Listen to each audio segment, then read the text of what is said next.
Hello, I'm Penny S.Tee, and I'm the host of Peace with Penny. With the Israel-Hamas war having already lasted 1 year, Hezbollah conflict in the north, the hostages who should have been brought home by now to be with their families but aren't, and the pervasive antisemitism on campuses, there are plenty of current issues that we wish would just disappear, but unfortunately, my magic wand is broken. At Peace with Penny, we usually discuss the uplifting topics of peace between Israelis and Palestinians that exist, even today during war, since most of media ignores their brave and creative efforts.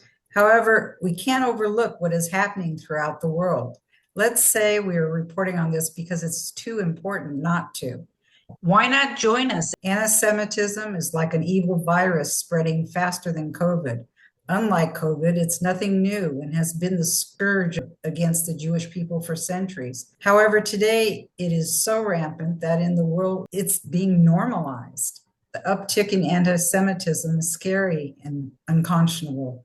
We want to share with you what it's like to be a Jewish student and teacher on college campuses, given the anti-Semitism and anti-Israel encampments that have dominated life on campus this year. ADL released a report showing anti-Semitic incidents in the U.S. rose 140% last year, reaching a record high of 8,873 outrages, an average of 24 every day. Most of the incidents occurred after October 7th during the ensuing Israel-Hamas war in Gaza. On college campuses specifically, the ADL report found that anti-Semitic incidences rose 321%, disrupting the studies of Jewish students and leaving them uncertain about the fate of the American Jewish community. Now, if you think this won't affect you, if you aren't Jewish, think again. Jewish issues are the world's canary in the coal mine. Don't be surprised if the next iteration of hate more directly impacts you. So we all need to stay vigilant and get a handle on this out of control problem. We're especially going to concentrate on what's been happening at the University of California Irvine. We have with us a fabulous teacher and mentor, Rabbi Levine.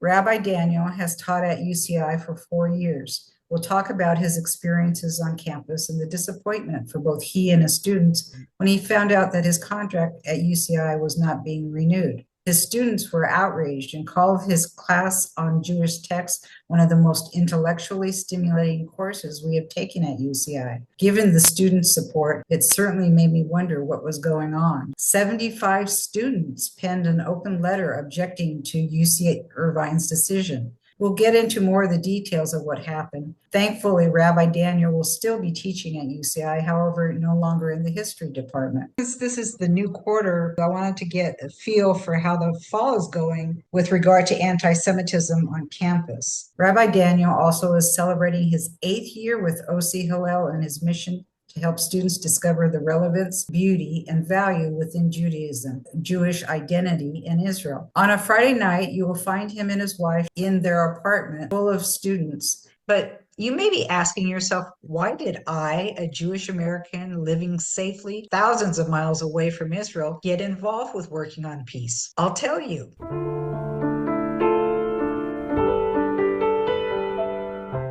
It was the summer of 2014. And our trip to Israel was for our son's bar mitzvah present. My husband had gone back to the hotel, and my son, friends, and I had just stopped in a pharmacy. Run to the bomb shelter, sweetie, please hurry. I didn't hear the sirens at first, but the Israelis did. They're used to hearing these things. We ran to the back of the storeroom. It was a 12-foot by 24-foot windowless bomb shelter. My heart's pounding. Boom! Boom! I hear it and feel the percussion of the exploding bombs. I'm trying not to get sick.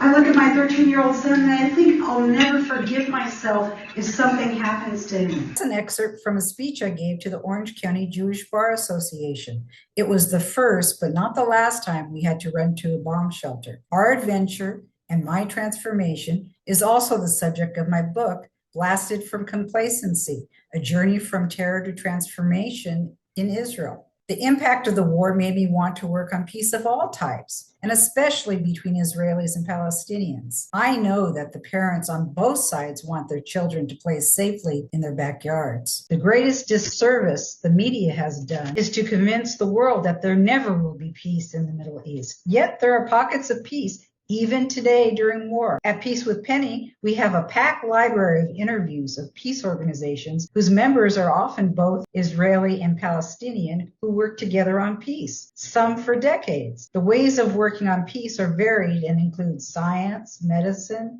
interfaith, transportation, sports, art, music, environmental conservation, and many more. It's been a decade now that I've been working on peace, which seems unbelievable. I love what I do and consider it a privilege to speak with these incredible peacemakers. It was my teacher, Jean Houston's idea. She's a world-renowned public figure, author of over 30 books, and a leading authority in the human potential movement. Because of her teachings, I was able to take my dream and make it a reality. As she would say, the universe will dream a bigger dream for you than you can imagine. Do all these members of these organizations continue to work together during these times? No, but many do. Some are grieving. Others on both sides have had to leave their homes searching for safety. Many have been called into the military or are filling in the gaps of jobs abandoned to defend their country. And the peace organizations say that getting the word out that people on both sides want peace is more important than ever. You can always see the recordings on our Peace with Penny YouTube channel or at www.penny, the letter S, TEE.com, like my name, under podcasts. Thank you, and may you live in peace, shalom, and salam.